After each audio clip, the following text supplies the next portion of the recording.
আপনাদেরকে আমি আজকে এমন একটা দোয়া শিখাবো, যে দোয়াটা তাদের জন্য যারা ঋণগ্রস্ত অবস্থায় আছেন, যারা কিনা প্রতিনিয়ত পেরেশানির মধ্যে থাকেন, ঋণ নিয়ে কি করবেন, এত পরিমাণ ঋণ হয়ে গিয়েছে, কিভাবে ঋণ থেকে মুক্ত পাবেন সেই চিন্তায় ঘুম আসে না, রাতে ঘুমাতে পারেন না, লক্ষ লক্ষ টাকা ঋণ হয়ে আছে, ছেলে বিদেশে পাঠাচ্ছেন, এখন ছেলের কাজ নাই, কর্ম নাই, এমন অনেক সমস্যা নিয়ে অনেকে ভুগছেন।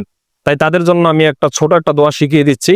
আল্লাহ রাসূল সাল্লাল্লাহু আলাইহি ওয়াসাল্লাম বলেন, এই দোয়াটার উপরে প্রতিনিয়ত যে মুসলমান ভাই এবং বোন আমল করবে, আল্লাহ রাব্বুল আলামিন তার সমস্যা সমাধান করে দিবেন। দোয়াটা হচ্ছে, আল্লাহুম্মা ইকফিনি বিহালালিকা আন হারামিকা ওয়া আগনিনি বিফাদলিকা আম্মান সিওয়াক। আমি দোয়াটা আবারও বলছি, আল্লাহুম্মা ইকফিনি বিহালালিকা আন হারামিকা ওয়া আগনিনি বিফাদলিকা আম্মান সিওয়াক।